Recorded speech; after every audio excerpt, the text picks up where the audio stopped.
One thing he said, I think he said something like, that was me a couple years back.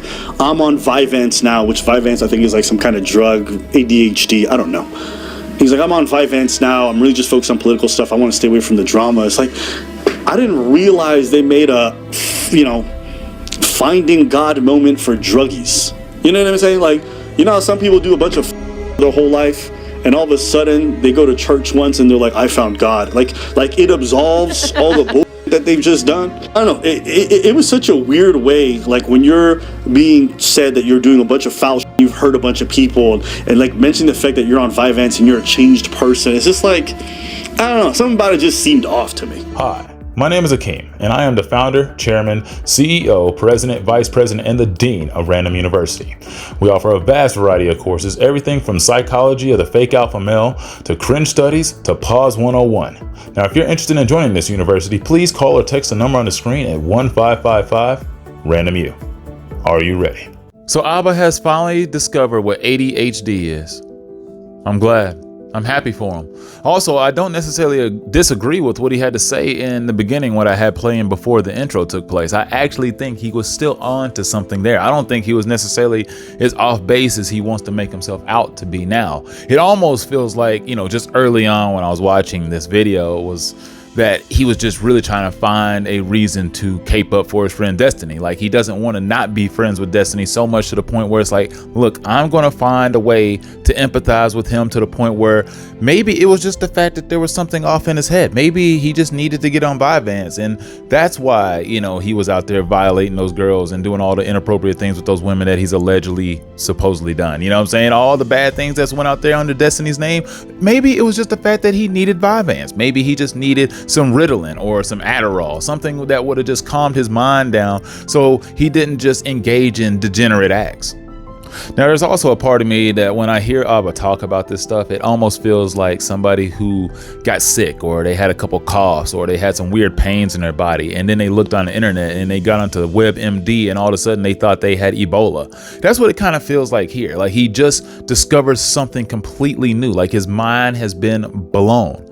Which is kind of shocking considering how intelligent Abba is, that his mind would be blown to this degree about this. But I think it's because he finds it to be something that he heavily relates to and didn't realize this was something that he could possibly have had the whole time himself. And I also have this issue. And I mean, there's a part of me that's like, dude, a lot of people have this. And quite frankly, you just can't have everybody walking around on drugs. But I'm going to address that later, because this is kind of a serious video where I do want to share some things and let you know that, hey, we all have things that we're battling with, and it's an opportunity to show a little bit of vulnerability. And it's also one of those things I think people who watch this video might learn about me, like people in my family or friends that probably didn't realize that I'd be going through as well. Probably just like Abba. It's just something that you've been dealing with your whole life, and people probably have never understood why you are the way you are. And it's a simple way to explain it. Well, it's not so simple. Interesting to watch it now because I was just yapping, right? I didn't know what the fuck I was talking about. Actually, when this video came out, somebody I knew contacted me, and she was like, Abba, I saw the video, it was fine, but the whole portion that you did in regards to Vyvanse and ADHD, I think you should look into it. And I was like, what are you yapping about? So I go to look into it, and the funniest thing happens. I start reading this shit off, and I was like, oh, okay, I didn't know ADHD was all, because we all have this preconception of what ADHD is, which is, pretty you might agree, essentially it's like, you just can't focus for more than 2 minutes. It's more than that, but it is more than that. I'm saying that's a general perception. Yeah. Anyone watching, you let me know, that's probably how we receive when we hear about ADHD. It is how a lot of people perceive ADHD, and honestly, it's what a lot of people use as an excuse for just simply not getting things done in their life, or just simply not paying attention to anything that you have to say or do, or anything that's relevant outside of themselves. A lot of people are really just using it as a cope or some type of, excuse mechanism to go out there and say, hey, I just really don't give a shit about you. I mean, a lot of people use it as an excuse. They've never been actually diagnosed. They never went to a doctor. They never took any of the tests, and yet they'll say, oh, I got ADD. And it's like, well, it's really ADHD, but at this point in time, it's irrelevant. It doesn't really matter. Do you really have that? Because I'm pretty sure you probably don't. You're just saying that because you got caught. I start reading this stuff, and then I talk to her about it, and she's like, well, there's this and that symptom, all this other stuff. And I was like, okay. And as I'm sitting there thinking about it, I'm like, wait. Real recognize real. You look a little bit familiar. Yeah. You know that SpiderMan meme where the motherfuckers stand, it's like, and then they're staring at each other? I was like, damn, a lot of these symptoms actually sound like stuff I went through. But there really is a lot more with the ADHD. I mean, it's anxiety, it's depression, it's all sorts of different feelings. It's the fact that you can't really commit to things. It's also a very powerful thing if you actually learn how to get it under control. The problem is you never really fully get it under control because it really is something that probably should be medicated. Like, I struggle a lot with just keeping my thoughts sometimes. Like, if you ever listen to me rant, I mean, my rants will start going all over the place. And it's because there's a billion things going on upstairs. It works really good for comedians sometimes. Like, that's why comedians can just like quick whip things. Like, their mind works in a way that's like, you know what? I can come up with something instantly fast, and you don't really understand why you can come up with it so fast or so quickly. You don't think about it. It's literally just like instinct. It is just second nature to you. You just come up with comebacks. You got quick whips all the time, and you're not really sure where it comes from. There is no work in the preparation. A lot of this stuff just spawns out of your head. Just like when you die in Call of Duty and all of a sudden you just pop back into the map. That's how jokes form sometimes in your head. You're in the situation, you're there live, and all of a sudden all of the action is happening. So I was like, fuck it. And she's like, you know what? If you really feel strongly about this, why don't you go talk to your doctor? So I called my clinician. I'm like, hey, can we get an appointment? He's like, sure, we'll have this conversation. He runs me through all the tests. They give you a bunch of charts. You have to have people around you answer the questions on the charts. And then I go to sit in for the results. So he sits down, and he's like, so how do you feel? I'm like, the same as before I did this test. It takes a couple weeks. He's like, cool. And he's like, so based off the readings, you have ADHD. And I was like, okay, word. Because, I mean, at this point in time, it's like, well, what else do you do next? I mean, now I got it. I guess it's time to just get meds, right? Get drugged up, get doped. Now, for me personally, I didn't want to live on the dope. I tried, ADHD medicine for the first time when I went to college, and it is life-changing. It really is. And I'll get to that in a second. And then as we're talking about my childhood and everything, I was like, oh, that's why I was always falling asleep in class. I could never focus. One of the reasons I ended up not going to university or college is because I'm like, I lose my mind being in the classroom and I can't focus at all. And then I was like, oh, okay, that makes sense. Now, this might just be the part of me that needs to be medicated, because when I hear that, I'm thinking, dude, nobody can sit around and just pay attention in class all day. Can they? I mean, I don't think so. I think that is very common for most people to go to class and not pay attention. Like, I never was able to really pay attention in school, but sometimes you do see that this is a very common thing amongst people who struggle with this, is that they can't pay attention, and thus their grades slip and they aren't as good as they possibly could be. I was never an A student. I never once made principal's list. I never got straight A's. I once missed it by 1 point. Actually, I missed it like 3 times by a total of 4 points, and that pissed me off. But I've never been able to make straight A's. And I worked my butt off to get to those. And I mean, it's just not something I could ever really focus on, because school it's interesting. Like, if you get the right subject, I'm going to be pretty locked in. But at that point in time, that's all I can lock in on. Once we move on to the next subject that I don't find very fascinating, I feel like that's with anybody. You're just going to all of a sudden start tuning that shit out. And then, oh, that incident here. And then he also talked about different symptoms, like how it can manifest. I was like, what would that look like? And he's like, hypersexuality would be one indication. I was like, oh, wow. And he's like, yes, you might engage in a lot of impulsive behavior, right? And it's not even necessarily that you enjoy doing these things. There's just an impulsivity that you can't help. I was like, okay, cool. So I'm like, how do we fix this? And he goes, well, there's medication. I was like, well, tell me more. He's like, Vyvanse. And I was like, wait, I know about this drug. Now, when I was in college, it was pretty much just Adderall. And Adderall is pretty much the default for most people who struggle with ADHD. It used to be Ritalin. People used to use Ritalin all the time, and then they pretty much moved off of it and moved to Adderall. And then also, but now it's Vyvanse, because Vyvanse is apparently more efficient than even Adderall, and is probably stronger, and the medication is probably highly more addictive, and that's why they really want you to do it. And I mean, I'm telling you, there's a reason why parents don't want to send their kids to the doctor for this stuff, because they don't want their kids to be all doped up. I mean, it does change your personality. You will be locked in. You'll be focused. You'll be zoned in all the time. I mean, but you won't quite be right. You will be different. You'll have tons of energy. You won't be able to sleep and you will just be up for days. You'll be highly productive, but there's something about it that's just not natural, man. I'm telling you, it's just not normal. But struggling with this does lead to a lot of other issues. Like I said, you have anxiety, you have depression, things that people probably don't think, people like Abba or in my life, people don't think I really have struggled with. People used to wonder like, Mike, and you can really get up in front of a crowd of people and speak like you're very confident, like it doesn't bother you. And I tell people, dude, I'm scared to death the entire time. I never want to go up in front of a crowd of people and speak, but usually it's just because I was chosen or that's the moment and I didn't want to go out there and shit the bed, so I better go perform. You know what I mean? Before I used to go play sports, butterflies would settle in, only when the tip-off happened. I wouldn't be ready to play until it actually started. Like up until the moment where we actually kicked off or we actually tipped off or the first ball was pitched, I was nervous. Like I could not control myself. I hated it. I was so nervous. I had to take a shit before every game. It was an absolute mess, man. I'm telling you, my stomach was always in knots. And people used to not think you really struggle with this stuff, but I really did have issues. I just on the surface wanted to keep it level so people didn't worry about me going forward. I was subconsciously always thinking about this stuff, even if I was like 13 or 14 years old.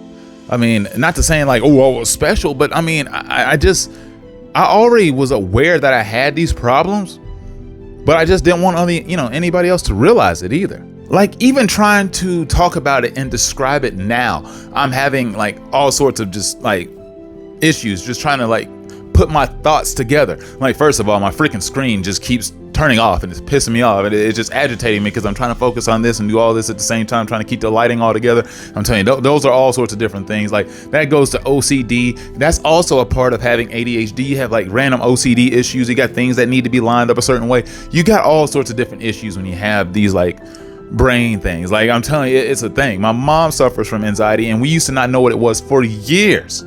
For years, we used to not know what it was.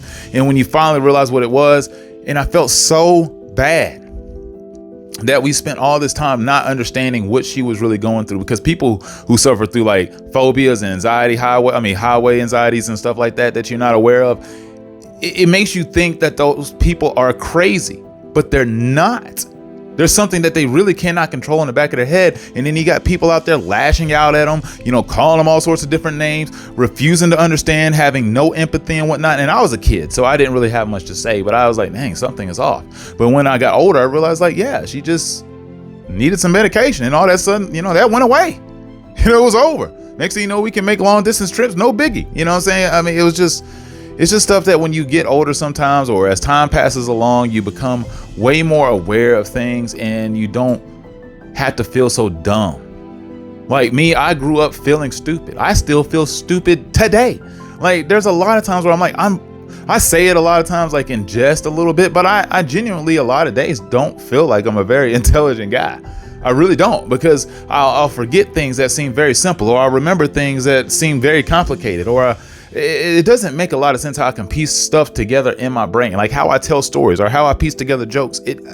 I can only rationalize it by trying to explain it in a really weird way. And I'm telling you, even now I'm struggling. Hopefully I'm not losing you in this video just talking about this, but this just lets you know that this is an issue for a lot of people, or some of us. So I'm like, fine, let me test it out. I like drugs, all kinds, legal, illegal, don't matter. So clearly Abba likes to party, which made it very easy for him to just dive and take the medicine, which for me wasn't really that big a deal because I like to kick it. I ain't sitting around like, oh, I'm doing a bunch of drugs or nothing like that, but I have had a good time in life. Now, there's certain things, no way, I am staying away from that because I know how my brain works. So like if I did cocaine, my life would be over. It would be over immediately. Like I would be strung out living underneath a bridge tomorrow. I would have sold everything because I'm pretty sure that's how impulsive I would have been if I would have did some cocaine. I would lose my mind. I would completely flip my shit. I would be all over the place. I would literally be crawling on the walls like Spider-Man. You would never want to be around me. I guarantee you, I don't want to see myself on that shit. No way, no how. No way. I would tell my own family right now, if you ever saw that I was strung out on cocaine, send me straight to rehab or give up on me. Because I'm telling you, there's no hope for my ass. But really, it's just study meds for the most part. Like, I mean, I used to take it obviously to lock in and focus so we can go ahead and cram as much information as we possibly could before finals or midterms or anything like that in college, because it does help you retain a lot of information. And if you're a person like me who can randomly retain a lot of information, you do let a lot of stuff slip out. So like I'm telling you, man, it is a struggle, but it is something that you can work out to where you're a functioning adult.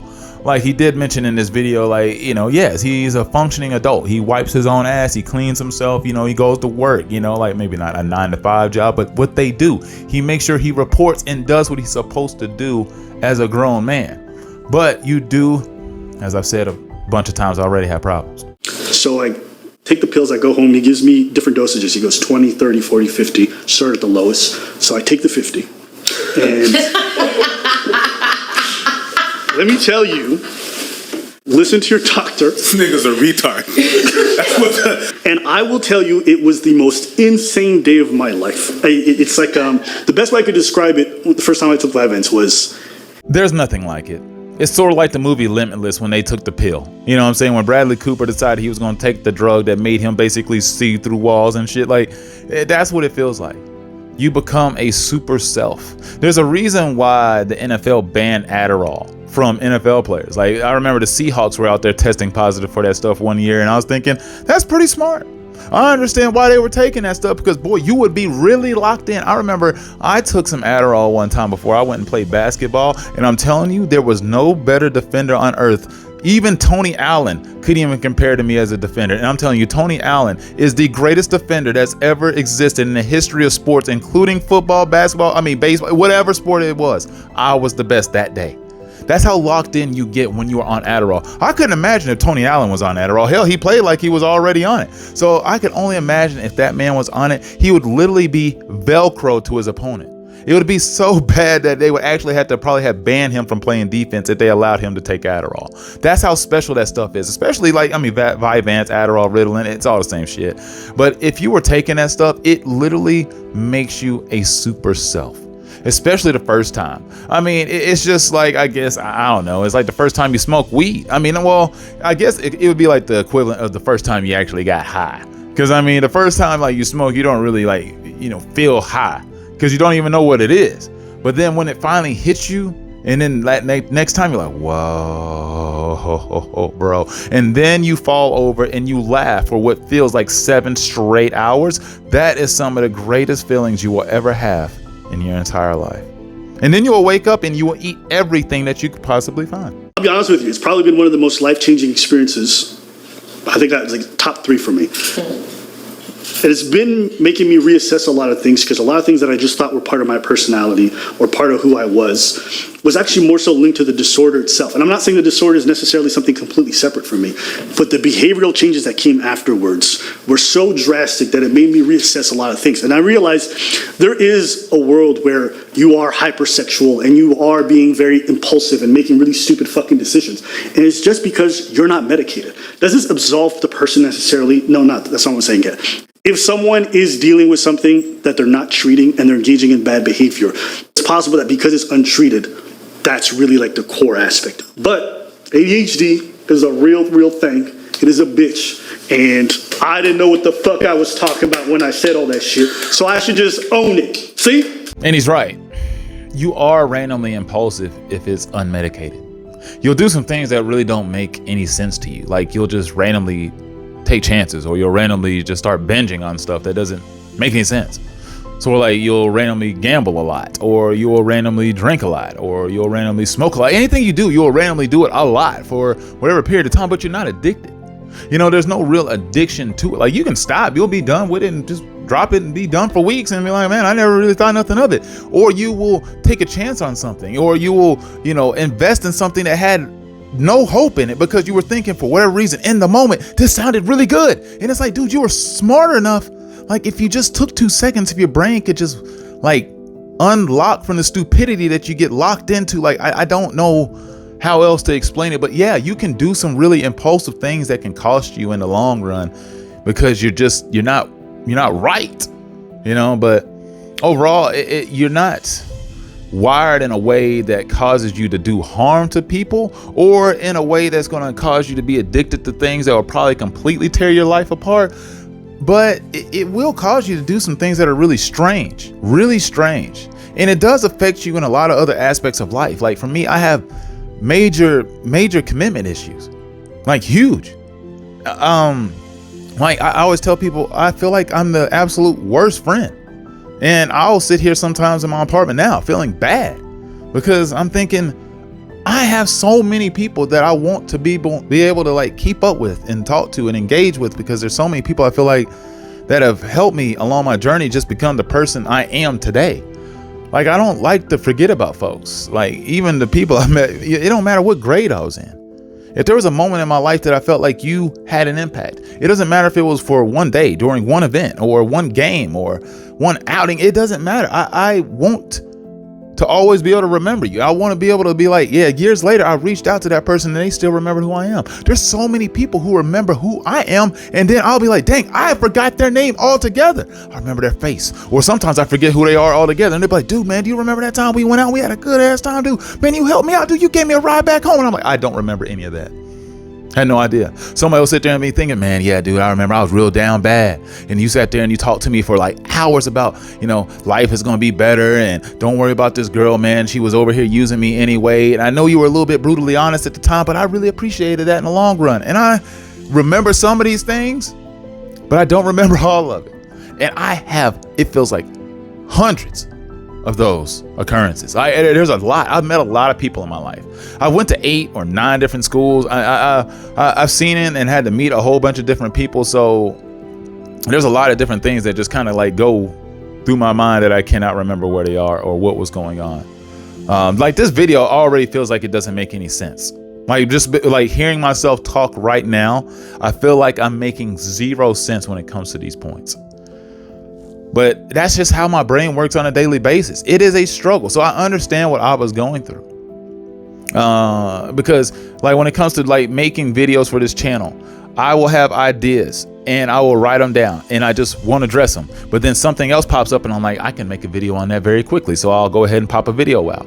Or I'll have videos that I did not plan on making and all of a sudden you'll see them get dropped on the channel out of nowhere. When I was still trying to make, I'm still trying to make the Ashton Hall video. I'm still working on the girl getting hit in the head with the baton video. I haven't got to it and I've made like 30 other videos. It's driving me nuts that I haven't got to that point, because just like he was talking about with these emails, there's some things that just sit around and you're like, why won't I just do it?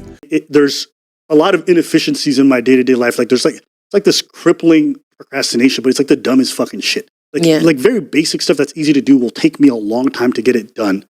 And then other things I could just spend 10 hours editing. And it's just like, why could I not just send this fucking email? Because like I'll tell you one of the most crippling things. I'll see an email, I'll look at it, and I'm like, all I have to say is like, thanks, I'll reply. And I just can't do it. Yeah. I just can't do it. And I just put it off. And it just causes all these extra problems for me. I'm like, why is this a problem? And I think with that, I was like, okay, now it's no longer an issue. It's like, I was talking about making this Airbud video. I've already lined up all the clips I need to make that video, but I have to still record the audio and do it right. But for whatever reason, I just won't commit to it. I'm still working on it. Like I've recorded it and deleted it, because I hated it. And there's so many videos that I've done like that. Y'all have no idea how much content I've recorded that I've just thrown in the trash. And it's just because I either can't commit to it, I think it's awful, or I have all these insecurities about it. And I'm like, there's no need to put that out there because I already have a very below average channel already. I'm telling you, there's a lot of different things that go through your head. And it's not because of outside pressure. It's because of what's going on in here. There is no amount of pressure that anybody can put on me that's greater than what I already have going on inside. And I know many of y'all have already heard that from a lot of different people, like, oh, there's nobody who can put more pressure on me than me. And it is really true. I'm telling you that it is true. But I mean, it's almost to a point sometimes like it drives you to the point of insanity. And it does lead you to points where you get sad and you get depressed because you're letting yourself down. Then you feel like you're letting others down. You feel like you're letting your family down, friends, anybody who believed in you. So like those people I was just talking about on my journey to this point today, I feel like I'm letting all those people down. Anybody who's believed that, man, you know what? He could be something one day. But for whatever reason, people think I could really do stand-up comedy. I still haven't summoned up the balls to do it. I still haven't grown a pair of nuts to actually go up on stage and do it. And I know deep down, if I was to just walk on stage, I'd probably kill it. But I don't even want to sit down and do any writing. I don't want to do any of it because that's the hard part. To write out the jokes or write out the lines and all that stuff, it's just so tedious. It drives me nuts to think that why would I need to write this out when I already have it in the back of my head? Because so many times I get forced into situations that I don't want to be in, and I have found my way out of it. I found a way just naturally to just get out of it, and for whatever reason, it was smooth. When it's like, Mike, we need you to go up there and perform on a whim, and it's like, okay, and I did it. So like I used to be an SOA, which was a student orientation advisor when I was in college, and I used to have to do basically, you know how you used to do the Bud Out or the DARE programs that were in school where you had to have all this excess energy and you're like, oh yeah guys, come out guys, let's like do drugs, let's get hyped for school. I was one of those people, and we had to do that shit twice a week. And I remember thinking, we used to have to get together as a group and we're like, damn, we're really going to have to do this again, aren't we? And it's like, yeah, we're going to have to sum it up, and we're going to have to suck it up and get right on stage and get that energy going. And I would find it each and every time. And then sometimes it's like, boy, we really need somebody to speak to the kids loudly over the microphone. Mike, hey, could you do it? Just hand me the mic, because I already know that deep down other people might be feeling what I was already feeling. And I didn't want them to have to feel that pressure. So I just took it upon myself to do it. A lot of times I did stuff in my life just because I felt that other people were probably feeling the same way as me. So I just took the pressure on and just dealt with it. So like, saying family prayers and stuff like that. It's like, I don't mind doing stuff like that, but it's like, why am I doing it? Because I barely even get to go to church. You know what I'm saying? So that doesn't make any sense to me. I know I'm a good public speaker, but it doesn't mean I always want to do it. It doesn't even mean I'm always comfortable doing this stuff. A lot of fears that other people have, I really relate to. I don't know why, but I can empathize for a lot of people's feelings and stuff because I feel like I've had them all. Being insecure in relationships, being crazed out in relationships, feeling like, you're either doing too much or not doing enough, or feeling like, there's something wrong with you. There's always that thought going on in the back of your head. And, I've been there, so I understand. So like my biggest thing is I really do feel a lot of shame for not being as good a family member or friend as I would like to be. I feel like I'm not as present as I'd like to be.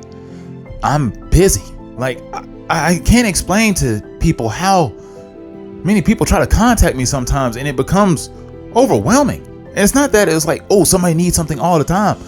But sometimes I'm just in a lot of groups, in a lot of contacts, in a lot of messaging, and there's a lot of stuff, and it's overstimulating, and I'm already busy. I'm already trying to get stuff done. So like, unfortunately, I've started this journey of content creation and trying to live out your dreams way too late in my life. And now I'm stuck in a situation where I'm really trying to hammer this out.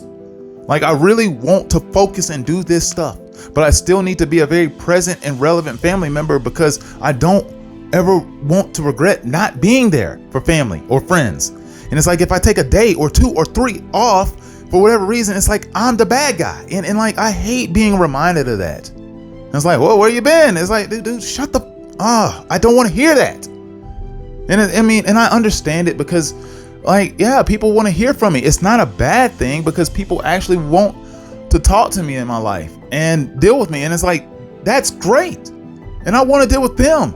But it's also like, I don't want to deal with anybody at all some days. Like, I don't want to talk to not one person. I want to just sit and just work in isolation for 72 straight hours. Hell, I could do it for a week straight and just not be bothered. That's how much I'm stimulated on a daily basis from all the stuff that I got going on. Whether it's playing in flag football teams or basketball groups, my acting class, people from work, friends from the past, friends from now, family members, past family. I mean, it's just a lot of stuff. I mean, I can go on and on and on and on and on the list. And a lot of the stuff I probably repeated in this video. And I'll try to knock it out in the edit, but like there is shame. And sometimes like I know people would just be joking when they say stuff, but usually people say it because there's a part of them that feels it. And that's why it irritates me when they say it, because I feel it a lot. Like unfortunately, when people are like, hey man, where you been? It's like, I know. Unfortunately, it's not that I haven't remembered you. I haven't forgotten any of you.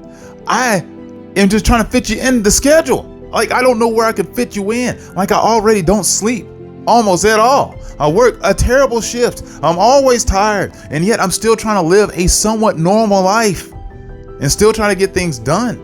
And it's not easy at all, and just, there's a lot of people I feel like that deal with this because it mentally is taxing. And like I said, if you can get this stuff under wraps, you can be the man, because it causes you to be able to multitask really well when you can really focus. Like, I can do a lot of things and get a lot of things done at once, but then all of a sudden you realize you don't get shit done sometimes. You just got stuff scattered all over the floor mentally. Like, in my brain, it's like there's just filing cabinets with just files all over the floor. Like, there's just nothing but just filing cabinets all in my brain. And I can't put them like in the filing cabinets fast enough. There's not enough workers up there to get things done, and it's just aggravating. We're constantly understaffed in my brain. That's what is going on. It's like, damn it, we need more employees. Constantly yelling, we need more help. You know what I'm saying? But we can't get enough workers up there. It's like watching an assembly line just constantly shoot out shit, constantly shoot out. And you just don't have enough people to put the stuff in the boxes. And that's how my brain is. It's just idea. I mean, I can't even talk right now. But it's just a lot of it, Now, I just don't want to keep taking like a whole bunch of clips of what Abba said from his video, because it was only 18 minutes and I don't want to take the whole video. Feel free to, I'll leave a link to that video in my video. But, he was just talking about, you do get to the point where you're very inefficient, in your daily life. But you start also wondering, like, post drugs or pre drugs, which one is the real you? Or is the real you the person that can focus, or the person that can't focus? Is the real you the one who has all this anxiety or random depression? The fact that you can't focus, you get nervous about stuff? Or is it the version that when you're on drugs, you can do anything, where you're locked all the way in and you're like, dude, no, I'm the greatest person on earth. I really am Spider-Man. And you start thinking, like, which one is the real you? And you do have this balancing thing in your brain. Like, I don't know. Like, who are you? Okay, so this is the two things that I'm thinking of when I'm going through this. Is the ADHD me, or is who I am after I take the meds me? And based off of that answer, I look back at everything in my life and say, if the new me was there, how much different would I have been? How much different would those relationship dynamics have been? And then I go through that mourning process, because it's like, I didn't get to be present for certain people. I didn't get to show up to certain events. I didn't get to make them feel special, or vice versa, or I didn't do the labor I needed to have certain opportunities. So you're just like, oh, there's this whole other life I think I would have lived. When you have to be a chameleon, like for me, I work in hospitality. So I've gotten to the point in time in life, like, I used to, just be a moody teenager and moody early 20s, young man, just like anybody else. So I understand like why some women get deterred away from young men around that age, because quite frankly, a lot of us are pretty moody and emotional. And that's not abnormal. Heck, I just lost what I was saying right there. So, I mean, there's the saying, you fake it until you make it, especially when you're like having a bad day, or if you're talking about manifesting, right? Well, if you're in a bad mood, you just fake it. Especially if you're in hospitality. It's like, look, don't bring your outside shit into work. When you get here, just focus on work. Fake it. Just be happy. You know what I'm saying? And that's what you do. And I feel like I did that for so long that it's actually become a part of my personality. And it has caused me to start wondering, is that really who I am?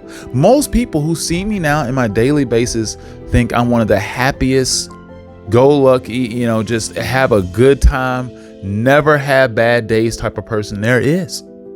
And I mean, that couldn't be any further from the truth.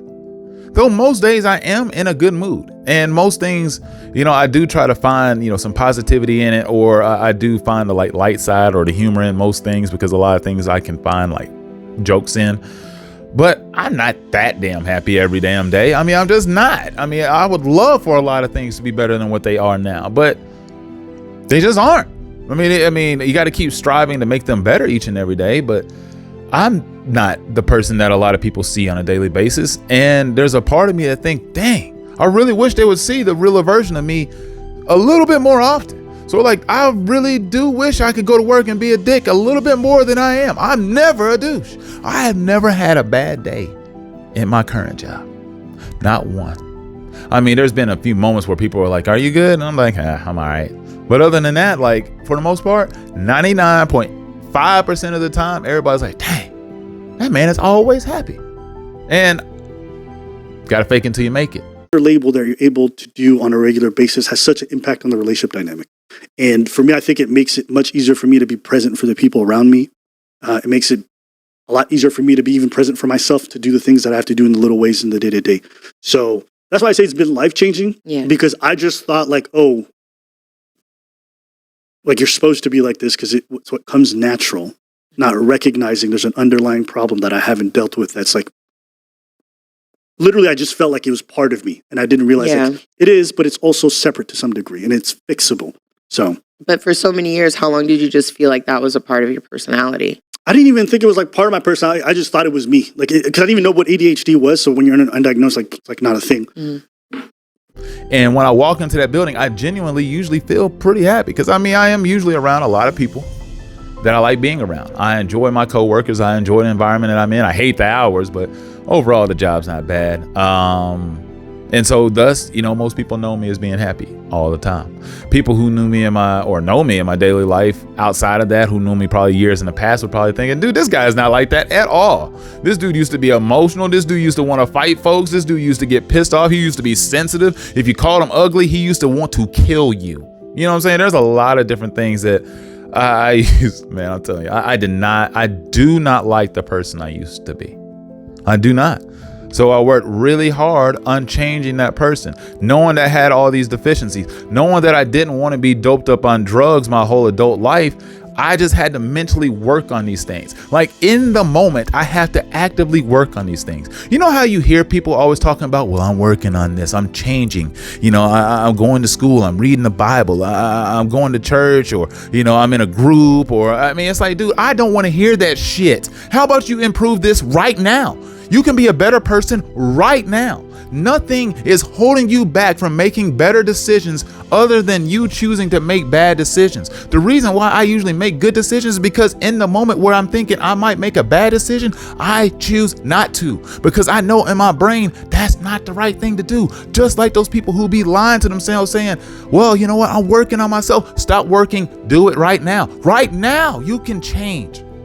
And that stuff just drives me nuts because I know how hard it is for me to rewire my brain to do what I have to do on a daily basis.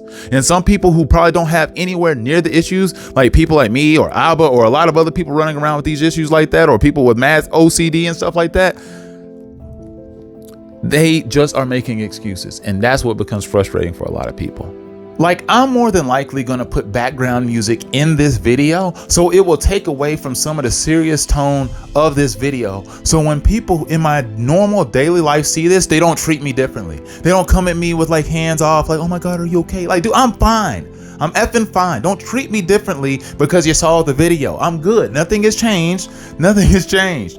I just wanted to get some stuff off my chest. And that's why, like, it's so hard to say stuff to people in your daily life sometimes, because all of a sudden, if you start talking and telling people about how you feel and what's going on upstairs, they all of a sudden they want to come at you with all these soft kid gloves. And it's like, dude, no, I just needed to get this off my chest. Like, that was it. I just needed to say some stuff. It's not that I want to be treated any differently than I was before, but sometimes I just need you to know, you know, that's it. I don't want you to come at me differently or not know how to approach me. What do we do? No. And that's what causes me to think like people don't really understand shit when they don't know how to react to stuff. But it's not their fault. It's mine for not being able to like just understand that other people sometimes they're really trying their best. And that's where I'm trying to always put it together. Hell, I didn't even mention for the fact that I'm still over here trying to collab together with people like Watch TV to try to do some more collabs so I can grow this channel. I'm still working on a panel for like 6 or 7 women so I can do like a Courtney Ryan style video where I actually test women about like what is dating like today amongst normal women and not the hoes that you see over in Miami or on the Fresh and Fit podcast, whatever podcast or whatever them tricks are being talked about on all those worthless manosphere channels. I want to do something like that, which I do have in the works, for, future, but just saying it's on the way. But if I keep talking about this, it's really going to be one of the longest videos I probably have ever made. And I didn't really want this to linger on that much. But when I saw him talk about this, it did make me think a lot, because pretty much everything he talked about, I can relate to.